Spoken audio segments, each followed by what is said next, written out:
Hoy nos sumergimos en el complejo análisis geopolítico de Gilles Kepel sobre el conflicto entre Israel y Palestina. Su libro, Holocaustes, plantea una idea muy potente, que lo que estamos viendo no es solo una guerra regional más, no, es el epicentro de una nueva confrontación global, un reajuste tectónico del poder mundial. Vamos a desgranar juntos las claves de su pensamiento. Bueno, para empezar, Keppel lanza una bomba. Usa un término que la verdad es súper provocador, holocaustes, en plural. Con esto se refiere a dos sacrificios masivos. Por un lado, la incursión de Hamás del 7 de octubre.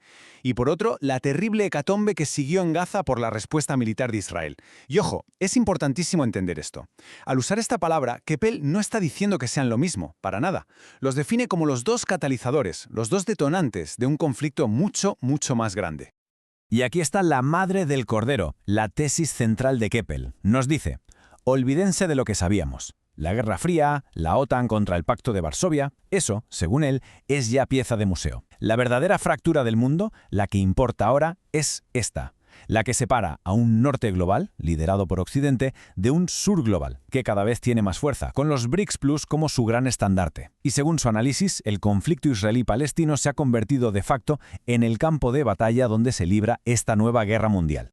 Vale, para entender todo este puzzle, Keppel nos dice que hay que empezar por el principio. Y el principio, claro, es el 7 de octubre. ¿Qué lógica había realmente detrás de ese ataque? A ver, Hamás le puso un nombre a su ataque, Diluvio de Al-Aqsa, pero Keppel va más allá. Él lo conecta con un concepto histórico muy potente, la racia o gazawa, que para que nos entendamos era una incursión violenta, una tradición árabe, pero claro, cuando se hace en nombre del Islam, se recalifica como yihad sagrada. Para Keppel, al presentarlo como una racia benie moderna, una incursión bendita, jamás buscaba deliberadamente elevar el ataque, sacarlo del ámbito local y convertirlo en una causa islámica universal. Y es que esto no es casual. Fijémonos en el hilo histórico que traza Keppel. Es fascinante. Conecta tres momentos. La racia del profeta Mahoma en el 628, la doble racia bendita de Bin Laden con el 11S y, finalmente, el diluvio de Al-Aqsa de Hamás. Lo que Keppel argumenta es que esto no es una simple coincidencia. Es un intento deliberado de inscribirse en esa misma línea histórica, de decir, somos los siguientes en esta saga.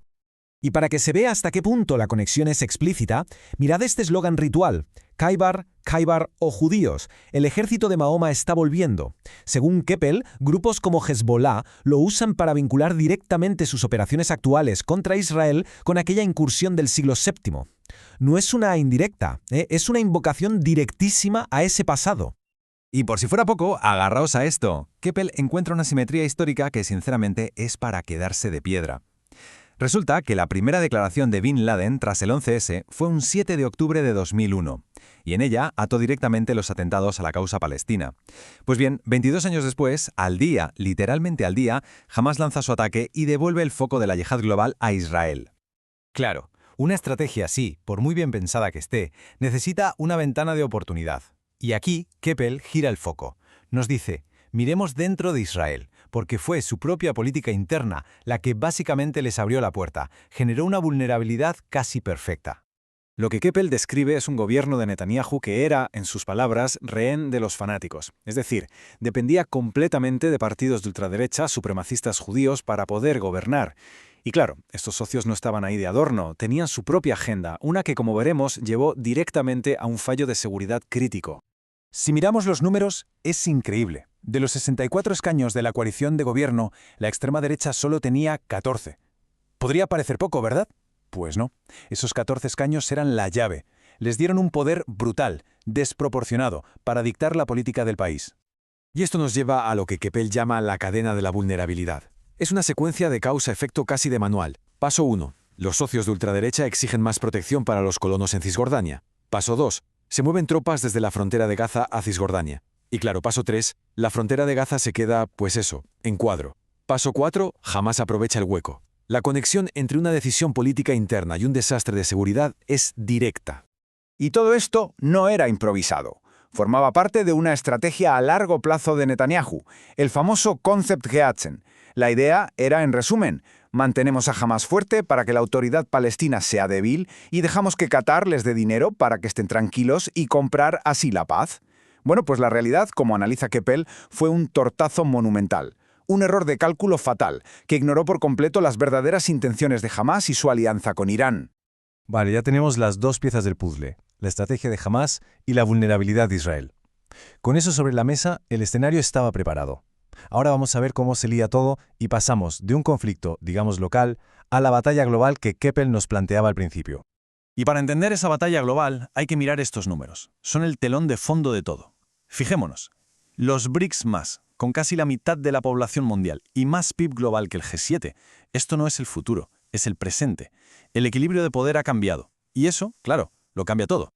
Y en este nuevo tablero de juego, de repente aparece un actor clave, Sudáfrica. Como uno de los líderes de ese sur global, aprovecha el conflicto de Gaza para hacer algo muy audaz, desafiar directamente la autoridad moral de Occidente. ¿Y cómo lo hace? Usando el derecho internacional como un arma. Para construir su caso, se apoyaron en cosas como esta, una frase del ministro de Defensa israelí Yoav Gallant: «Los trataremos como animales humanos». Este tipo de declaraciones, junto a otras de políticos de la ultraderecha, de repente dejaron de ser solo retórica para convertirse en pruebas centrales en un juicio. Y esto nos lleva a la pregunta del millón, la clave legal y moral de todo el asunto. ¿Basta con una retórica incendiaria para demostrar que existe intención genocida? Porque esa palabrita, intención, lo es todo en este tipo de acusaciones. Es el corazón del argumento jurídico. Y así llegamos al 29 de diciembre de 2023. Ese día, Sudáfrica da el paso y presenta oficialmente la denuncia en la Corte Internacional de Justicia. Una jugada legal brutal, pensada no solo para buscar una condena, sino para darle la vuelta por completo a cómo el mundo percibe este conflicto. Porque al final lo que Keppel nos muestra es que esto es una guerra de relatos, una batalla de narrativas. Por un lado, la visión occidental, que lo enmarca todo en la lucha contra el antisemitismo, con la memoria del Holocausto como su gran referente moral. Y por otro, la del sur global, que dice, no, esto es una lucha contra el colonialismo, y nuestro referente es el apartheid. El objetivo es, ni más ni menos, que una memoria sustituya a la otra en la conciencia global. Y el resultado es la foto de un mundo partido en dos o incluso en tres. Por un lado, el norte global, Estados Unidos y Europa, apoyando militar y diplomáticamente a Israel. Por otro, las potencias del sur global, con Rusia y China a la cabeza, usando esto para atizar el sentimiento antioccidental. Y en medio, los países árabes, atrapados en una posición súper complicada entre lo que pide su gente y sus propios intereses estratégicos. El conflicto ha sido un acelerador brutal de esta división.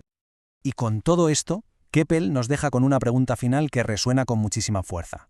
¿Y si este conflicto en Tierra Santa no es solo otro capítulo de una vieja guerra, sino que es la cerilla, la chispa, que está prendiendo la mecha de un orden mundial completamente nuevo? Una pregunta desde luego que nos deja pensando en las enormes implicaciones de todo lo que estamos viendo.